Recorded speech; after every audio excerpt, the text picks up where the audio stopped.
इस मठ के शंकराचार्य अभिमुक्तेश्वरानंद सरस्वती हैं। आज वो अयोध्या पहुंचे। आज उधर लोकल 18 से बातचीत करेंगे और बताएंगे कि क्या उद्देश्य आने का। अयोध्या तो हम शक्ति प्राप्त करने के लिए आए हैं, सामर्थ्य प्राप्त करने के लिए आए हैं, क्योंकि गौ माता जो हमारी प्रतिष्ठा है, आज उनकी अप्रतिष्ठा हो रही। तो हम चाहते हैं कि देशव्यापी अभियान चला करके गौ माता को राष्ट्र माता के रूप में प्रतिष्ठित किया जाए। ये जो केंद्र सरकार है, ये जो हमारी राज्य की सरकारें हैं, इन्होंने अपराध किया है कि पशु की सूची में हमारी गाय को रखा है, जो कि हम पशु नहीं मानते हैं उसको। तो पशु सूची से हटाया जाए, माता के रूप में उनको प्रतिष्ठित किया जाए। ये जो कार्य है और उनकी हत्या को दंडनीय अपराध घोषित किया जाए, तो ये बड़ा कार्य है। इसके लिए हमको शक्ति की जरूरत है।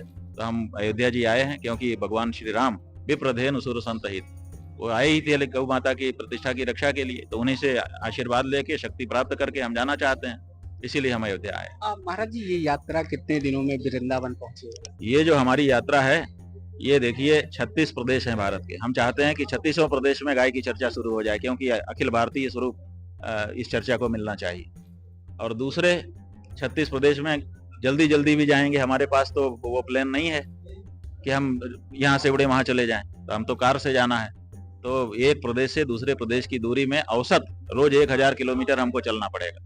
तो हम एक जगह जाएंगे, वहां पे जल्दी जल्दी काम करके फिर दूसरी जगह के लिए निकल पड़ेंगे। इस तरह से 36 दिन में हम 36 प्रदेश को कवर करेंगे, और एक दिन अयोध्या जी का और एक दिन वृंदावन का। ऐसे 38 दिन की हमारी ये यात्रा है। महाराज जी, तिरुपति बालाजी के प्रसाद को लेकर एक नया विवाद खड़ा हो गया है। कहा जा रहा है कि राम मंदिर की जब प्राण प्रतिष्ठा हो रही थी, तो उसमें भारी मात्रा में प्रसाद अयोध्या भी आया था। कैसे देख रहे हैं? देखिए, ये विवाद शब्द जो है बहुत छोटा है, ऐसा हम समझते हैं। ये तो बहुत बड़ा अपराध हुआ है, और इस अपराध को करने वाला क्या है, कौन है और उसकी मंशा क्या है, इसको जल्दी ही जनता के सामने स्पष्ट होना चाहिए। और यहाँ पर लोग आए थे, श्रद्धा से आए थे। 1 लाख लड्डू वहां से भेजे गए। 1 लाख लड्डू एक व्यक्ति नहीं खाता है। हमारे यहाँ जब प्रसाद आता है तो उसमें से एक एक दाना लोगों को बंटता है। तो मतलब एक लड्डू में कम से कम 100 लोग। तो आप समझ लीजिए कि 100 लाख लोगों ने, 1 करोड़ लोगों ने तो कम से कम यहीं वाला प्रसाद खा लिया हो। तो इतने लोगों के मन में अब समस्या हो गई है। उनको लगता है कि हमसे बड़ा दोष हो गया, हमसे बड़ा पाप हो गया, अब हमारी पवित्रता खंडित हो गई। तो सबसे पहले तो हमसे लोगों ने पूछा, तो हमने बताया है कि आप पंचगव्य का प्राशन करिए। यत्वगस्तिगतम पापम देहस्तिष्ठति मामके प्राशनात् पंचगव्यस्य दहत्यग्निरेवेन्धनम। जैसे आग में ईंधन डाला जाए तो आग ईंधन को जला के भस्म कर देती है, उसी तरह से पंचगव्य का अगर प्राशन किया जाए तो देह के अंदर जो पाप है वो समाप्त हो जाता है। तो पहले तो पंचगव्य का प्राशन करके अपने शरीर के अंदर के पाप को नष्ट करें। उसके बाद जो मन में बात है, उसके लिए गौ माता के बारे में शपथ ग्रहण करें कि अब हम गौ मतदाता बनेंगे, और गौ मतदाता बनकर के उसी पार्टी प्रत्याशी को वोट देंगे जो गौ माता के बारे में साफ घोषणा कर देगा शपथ पूर्वक कि हम अगर सत्ता में आए तो हम गौ माता की प्रतिष्ठा के लिए कार्य करेंगे। उससे उनका पाप दूर होगा।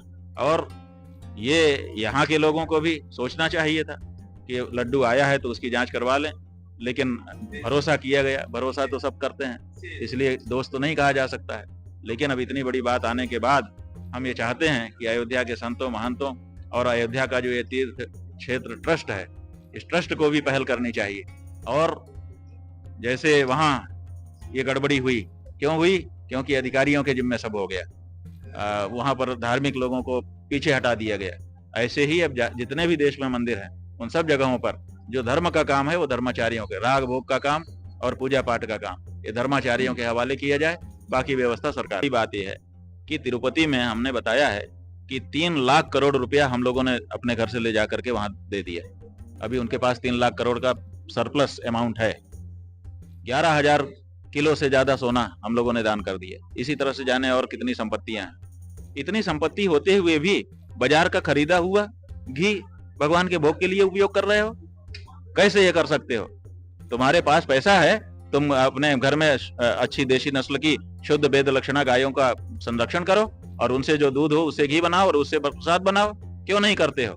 इसलिए भले उसके लिए 1 लाख गाय पालनी पड़े, आप पालो। आपके पास कोई कमी है? हिंदू समाज ने आपको भरपूर धन दिया है, फिर उसके बाद भी आप बाजार से खरीद करके और जैसा तैसा घी प्रयोग लाते हो। तो ये नहीं होना चाहिए। इसी तरह से रामलला के भोग के लिए भी, और इसी तरह से विश्वनाथ के भोग के लिए भी, और सब जगह के लिए अब ये मंदिरों का जो धन कोष है वो गौ माता के लिए खर्च किया जाना चाहिए, ताकि शुद्ध दूध, शुद्ध दही, शुद्ध घी ये सब उपलब्ध हो सके। और उनके भूमियां जो हैं, उन भूमियों में शुद्ध अन्न भी उगाया जाए, ताकि उस अन्न का भगवान को भोग लगे। दर्शन करने कब जाएंगे आप? दर्शन करने कल हम रामकोट की परिक्रमा करेंगे। सबसे पहले हम अभिजीत मुहूर्त में 11:30 बजे के लगभग क्षीरेश्वर भगवान की पूजा अर्चना करेंगे। फिर वहां से रामकोट की परिक्रमा करके भगवान को प्रणाम करेंगे। मतलब अंदर परिसर में नहीं? परिसर की ही तो परिक्रमा करेंगे। वहां पर जो दैवी शक्ति है भगवान की, उसी को तो प्रणाम करेंगे, और क्या करेंगे। नहीं तो परिसर में जो रामलला जहाँ परिसर के बारे में आप लोगों को याद नहीं है, हमने पहले ही घोषणा की हुई है, आपके चैनलों ने सबने चलाया भी है।